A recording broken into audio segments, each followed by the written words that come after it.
Halo teman-teman, berjumpa lagi di Ismor Art Channel. Sebelum kita mulai ke pembahasan, jangan lupa subscribe, like, dan komen ya.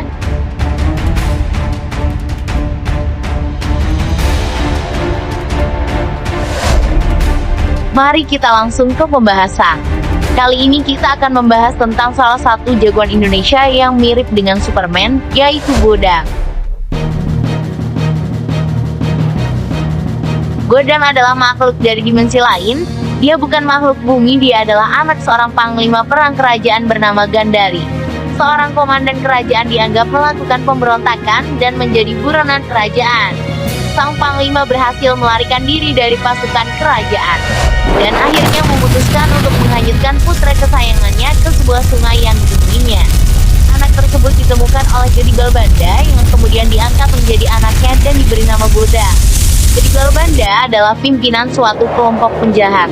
Karena didikan keras Gedi Balbanda, saat Godam dewasa, ia tumbuh menjadi seorang pria yang kuat dan pandai bertarung. Walaupun dia diasuh oleh pimpinan penjahat, namun dia selalu diajarkan untuk selalu memegang teguh janjinya. Setelah Godam dewasa, Gedi Balbanda pun meninggal.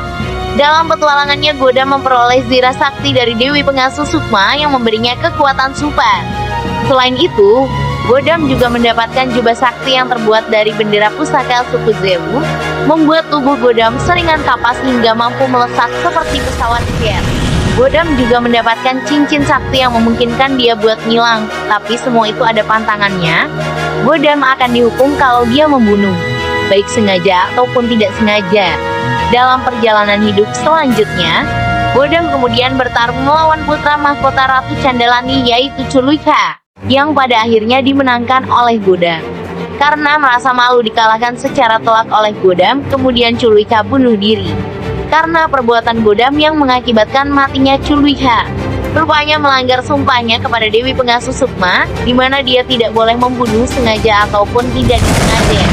Sebagai hukuman, Godam dikurung di dalam sebuah cincin dan diserahkan kepada Bapak Kebenaran untuk dibawa ke dimensi manusia.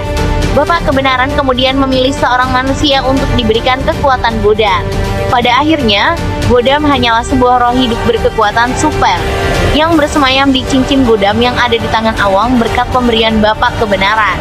Pada suatu ketika, kekebalan Godam hilang dikarenakan membuka identitas rahasianya kepada Gundala. Bapak Kebenaran membawa pergi Godam sebelum ia sempat menyebut nama Awang. Hukuman baginya adalah hilangnya kekebalan yang disebabkan suatu sinar, yaitu sinar batu zamrud.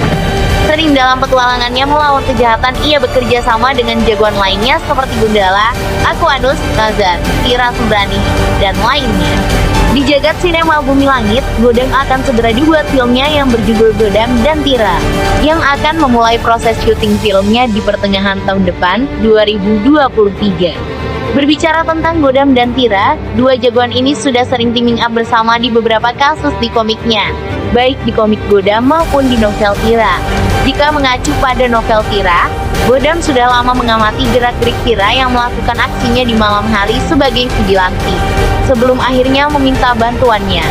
Godam meminta bantuan Tira, bukan karena Godam tidak mempunyai cukup kekuatan untuk menumpas kejahatan, tetapi karena sumpah Godam yang tidak bisa membunuh. Itu dia sekilas tentang beberapa hal yang perlu kalian tahu tentang Godam.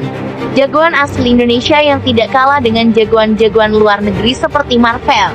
Terima kasih telah menyaksikan video ini sampai habis. Jangan lupa tekan subscribe dan nyalakan lonceng notifikasinya, agar kalian tidak ketinggalan update konten-konten menarik lainnya. Jangan lupa like juga jika kalian suka dan tulis di komentar apabila kalian ada kritik dan saran. Akhir kata, saya Rira dan seluruh tim Ismor Art Channel yang bertugas mohon undur diri. Sampai jumpa.